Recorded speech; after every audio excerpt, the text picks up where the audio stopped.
There's quite a few mistakes you can do in Elden Ring when leveling up your character that could result in you building up your character wrong or not dealing the damage you should. In this video we're gonna take a look at some of the most important items that you absolutely need to fully upgrade your class, the soft and the hard caps on various attributes that you need to pay attention to, and the great selection of items that will provide much needed stat boosts, especially early on, so let's begin. Now, like in any other RPG game out there or any previous From Software game, stats also have a hard and a soft cap in Elden Ring.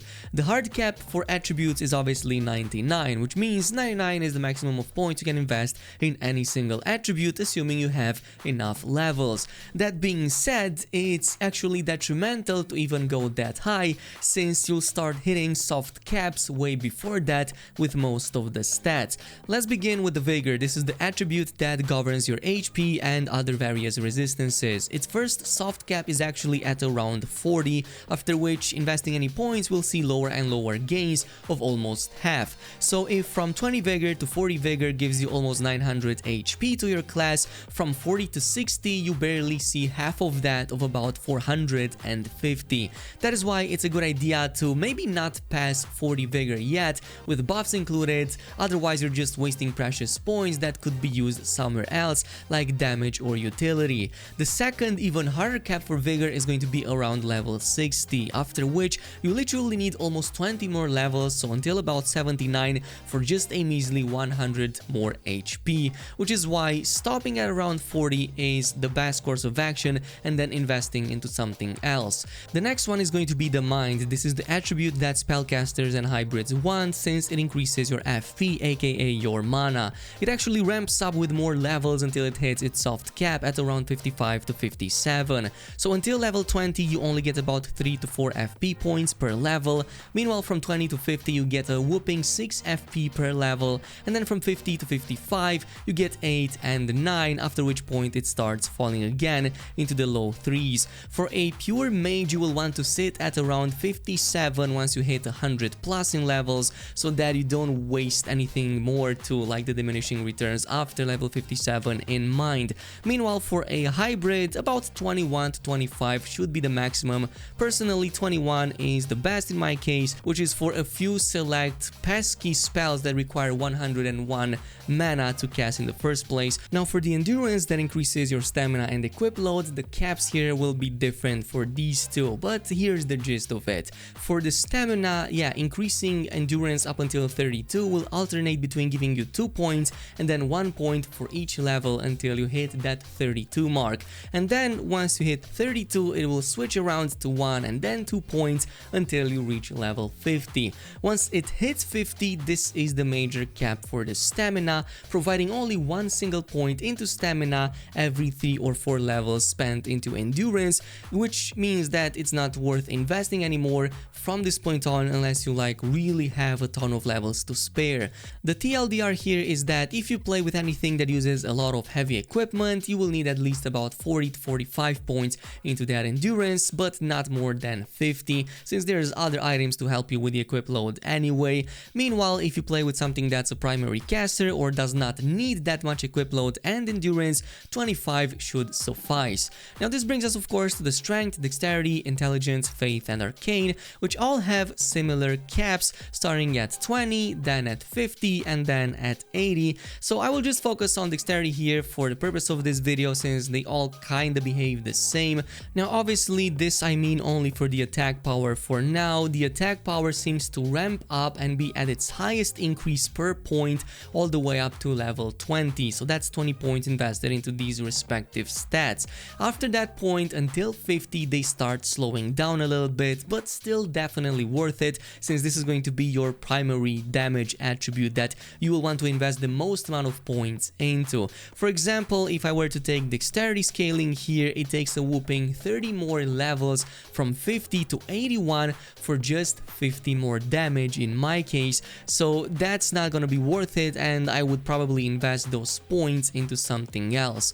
The TLDR once more here is that if you have a class that primarily uses a certain type of stat, say strength, dexterity, intellect, doesn't really matter, you will want to reach the first cap of 20 ASAP before you focus on more survivability and utility. utility, and from that point on you can alternate whichever way you see fit depending on how well you fare in your next encounters. Of course, this is just a rough guideline. There's many items with different scalings, different interactions and hybrid builds that will completely change things around, which is why you're going to want to pay attention to how these stats affect you going forward. And of course, also do not forget about the fact that there are certain talismans in the game, like for example Radagon Seal or maybe something like Marika Soul Seal, that will give you about 5 points into different stats. So stopping at about 35 will put you at the cap with the Source Seal, so you can invest those 5 levels into something completely different. But this brings us to the next important bit, which are the Wet Blades. There's 5 total upgrades for your Whetstone knife, and these will give you access to different affinity upgrades that you can apply to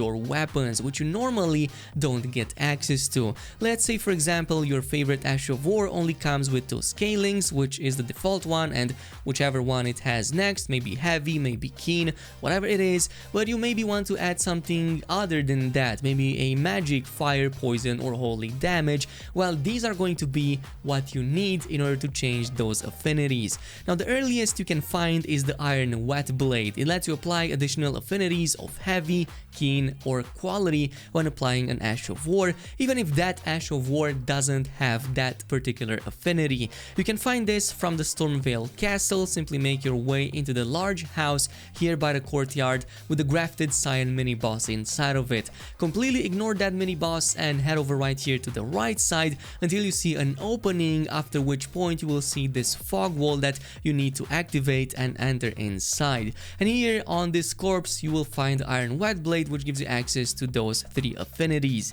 The next one is the Glintstone Wet Blade. When applying Ashes of War, especially physical or magical, you can now also choose for an additional magic or frost scaling, or well, in this case affinity. Starting from the debate hall at the Raya Lucaria Academy, you will want to make your way outside of this with a huge fountain and head over this nearby hill all the way until you continue into this office in front of you, and the Wet Blade will be located upon this body leaning into the window.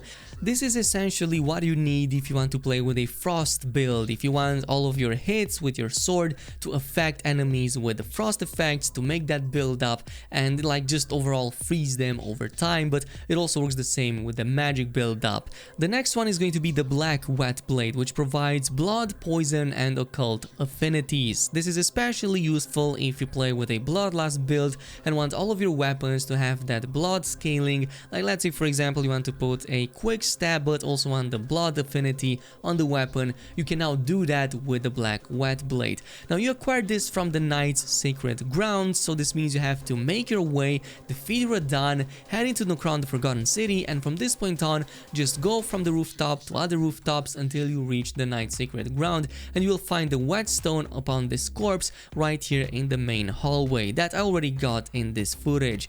This is essentially again very useful if you play with bloodlust, but you can also apply poison affinities to your weapon to create that build up and take down enemies with this interesting effect. Now the fourth Wet Blade will be the Red Hot Wet Blade. This is for people who enjoy setting their enemies on fire or have a bit of faith scaling and setting their enemies on fire. This gives you access to fire and the flame arts affinities. You acquired this from the Red Mane's castle after defeating Radahn and progressing a bit more into the main story until eventually you will have the fight with the 2 bosses within the same area. This is the same one that drops this legendary great sword, so you should be more than capable of reaching this point fairly early on in the game.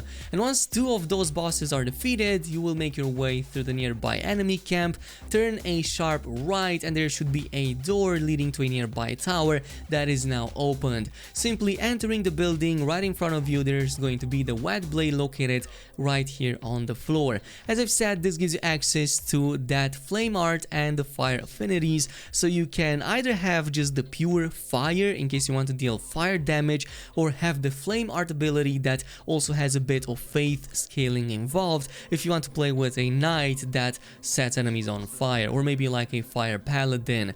And finally, this brings us to the Sanctified Wet Blade for pure faith classes out there, adding the sacred and the lightning affinities likewise for your weapons when applying Ashes of War. It's acquired from the fortified manor in Lindell Royale, the main capital. So you want to start from the west capital rampart right here around the middle part of the city. Head over down by the big courtyard, jump over right here to the right. There's going to be a bunch of stables that will give you the possibility to enter onto the side of the manor. Once inside, you can make your way into the main hall, and right here on the ground in the middle of the location, you should find that Sanctified Wet Blade. As I've said, this is for pure faith classes out there that want to have that sacred affinities to their weapons, like again a paladin works really well, or anything that wants to deal holy damage against targets. I think that this is gonna be like a little bit later in the game, but once you have all of these 5 wet blades, you will now have access to literally all of the affinities existing in the games.